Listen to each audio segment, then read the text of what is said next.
On pousse une nouvelle fois les portes de la médiathèque de l'Orangerie pour découvrir l'exposition sur les villages préhistoriques et gaulois réalisée par des enfants de l'école de Mangeot et classe Ulysse IME sous la bienveillance de Nathalie Labouré, artiste plasticienne. Bonjour Nathalie. Bonjour. Vous êtes l'artiste qui est donc à l'origine de cette nouvelle exposition. Vous pouvez nous présenter un peu le travail qui a été fait ? Ouais, j'ai intervenu à l'école de Mangeot avec des élèves d'Ulysse, UPE2A, des élèves d'IME aussi, CE1, CE2, CM1, CM2. Donc ce qu'on a voulu faire, c'était matérialiser le temps à travers l'habitacle.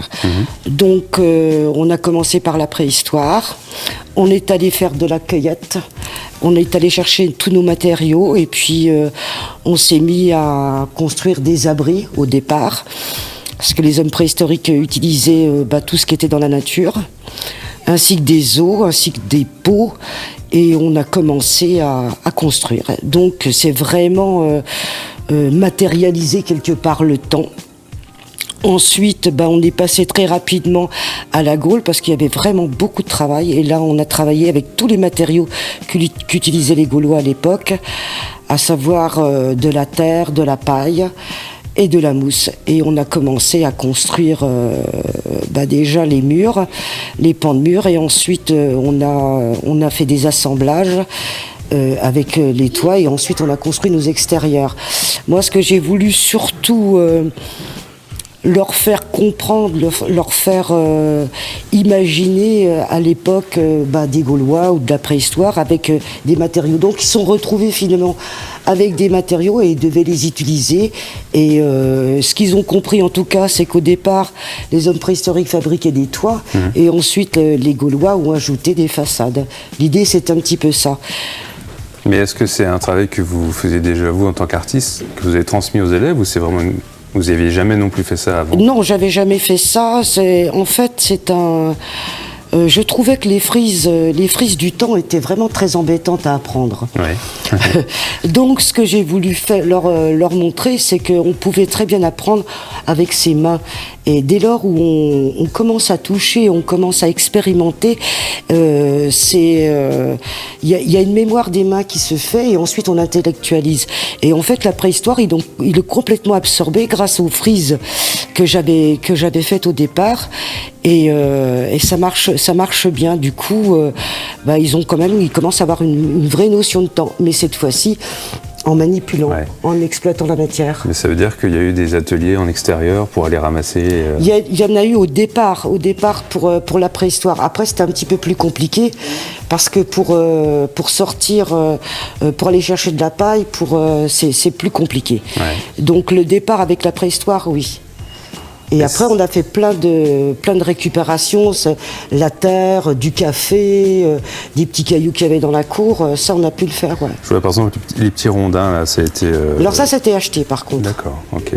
Mais donc tout ce qui est cailloux, fleurs, mousse, paille... Récupération. Ouais, il n'y a rien de... Ce qu'on a acheté, c'était les rondins, le reste, et puis bien sûr la colle. Oui. Et puis le reste, non. Ouais. Non, tout a été...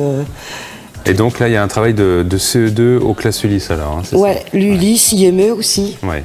CE1, CM1, CM2. Et j'imagine que ça, c'est un atelier qui a dû les captiver, je pense. Ah, c'était vraiment des belles rencontres, avec des belles personnes très, très, très, très investies. Ouais. Et ça s'est étalé sur longtemps ? 5 mois.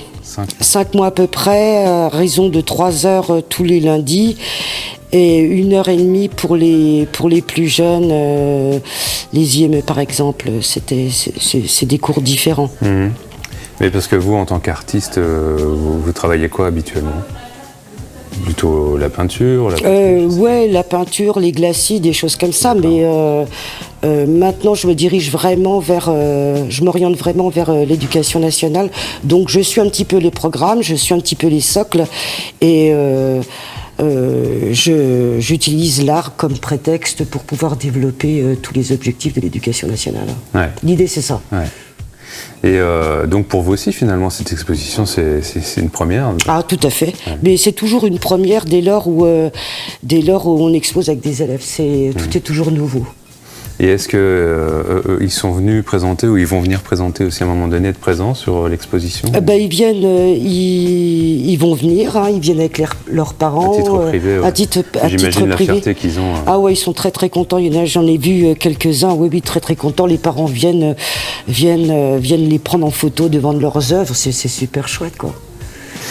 Donc finalement, là, on voit des maisons construites et au fond, là, c'est différent, vous avez voulu montrer quoi alors là, ça c'est cette partie-là, la partie de gauche, et tout ce qu'il y a au mur, ouais. C'est la préhistoire. D'accord. Donc c'est toute l'évolution de l'homme, avec la chasse, le feu, on a vraiment le déroulé de la préhistoire, comment ça s'est passé.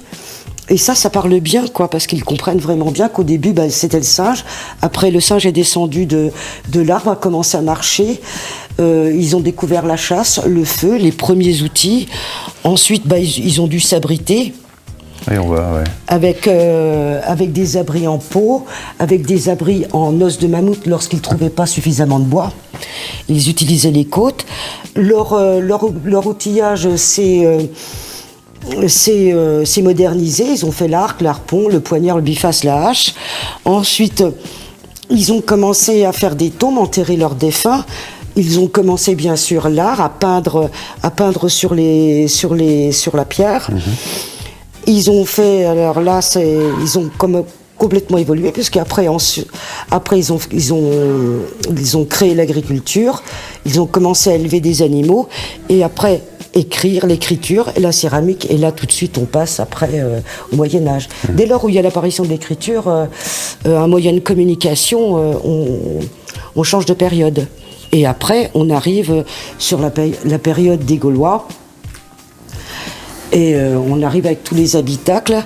Et ce que j'ai proposé pour cette exposition, ce que j'avais déjà proposé aux élèves, c'est comment est-ce que l'on fabrique nos maisons gauloises. Mmh. Donc il y a un gros travail de recherche aussi, quoi. Oui. Ouais.